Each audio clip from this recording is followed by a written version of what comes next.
I am resigning from my post as education minister. जय हिंद। मेरे भारत देश के जनती तुम्हें बहुत ताकत है। फाइनली दोस्तों धर्मेंद्र प्रधान ने इस्तीफा दे दिया है। পৃথিবীর সমস্ত বিষয়কে হালকাভাবে নিন, কিন্তু ভুলেও ছাত্রদের হালকাভাবে নেবেন না, যার জলজ্যান্ত প্রমাণ ককরোচ জনতা পার্টি। আদৌ এটা কোনো দলের নাম নয়, বরং একটা ছাত্র আন্দোলনের নাম। কে ভেবেছিল জাস্ট একটা ব্যঙ্গাত্মক নাম ধর্মেন্দ্র প্রধানের চেয়ার কেড়ে নেবে? পৃথিবীতে এমন প্রচুর ইতিহাস রয়েছে, যেই কাজ সরকার পায়নি তা ছাত্ররা করে দেখিয়েছে। শুধুমাত্র একটা ছাত্র আন্দোলনের ফলে 2024 সালের 5ই আগস্ট বাংলাদেশের প্রাক্তন প্রধানমন্ত্রী শেখ হাসিনাকে পদত্যাগ করিয়ে দেশ ছাড়া করেছে। শুধুমাত্র এই ছাত্ররাই তাদের আন্দোলনের ফলে 2025 সালের 9 সেপ্টেম্বর নেপালের প্রধানমন্ত্রী কেপি শর্মা ওলিকে তার গদি থেকে টেনে নামিয়ে পদত্যাগ করিয়েছিল।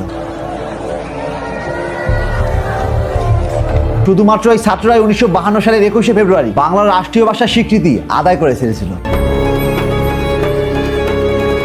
ঠিক তেমনই আর সেই একই ছাত্র আন্দোলনের ফলে ধর্মেন্দ্র প্রধানকে পদত্যাগ করিয়েই ছেড়েছে।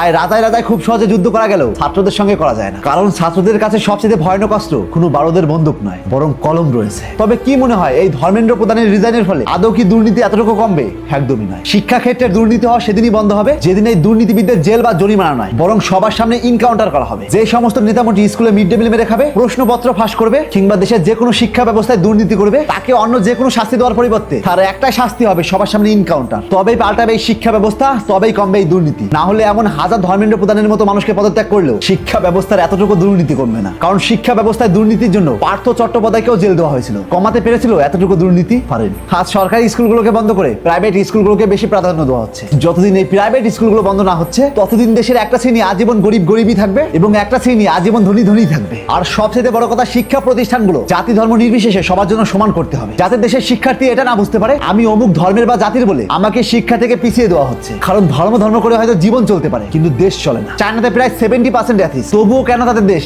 এত এগিয়ে? কারণ তারা ধর্মের চাইতে বেশি শিক্ষাকে প্রাধান্য দেয়। অন্তত দেশের কোনো বিষয়ে ধর্মকে টানা বন্ধ করুন। ধর্ম নিজ নিজ বাড়িতে চলুক আর দেশ সংবিধানে চলুক। যতদিন এই সংশোধনগুলো না হচ্ছে, এরকম হাজারটা ধর্মেন্দ্র প্রধান রিজাইন করলেও দেশের শিক্ষা ব্যবস্থা এতটুকু পাল্টাবে না এবং দুর্নীতিও কমবে না। তবে হ্যাঁ, এই ধর্মেন্দ্র প্রধানের রিজাইন থেকে সমস্ত রাজনীতিবিদদের একটা শিক্ষা নেওয়া উচিত। দেশের দুর্নীতি করে বেশি দিন চলা যায় না। দেশের ছাত্র সমাজ চাইলে সবকিছুই করতে পারে, কারণ তাদের প্রতিবাদ সুর হয়ে দাঁড়ায় ধারালো অস্ত্র নয়, বরং ধারালো কলম, যা দেশের যত বড় নেতা হোক না কেন যে কোনো সময় তার চেয়ার কেড়ে নিতে পারে। তাই আজ থেকে চোখ খুলুন আর এরকম ইন্টারেস্টিং ভিডিও প্রতিনিয়ত পাওয়ার জন্য তাপস এক্সপ্লোর পেজটিতে ফলো দিন।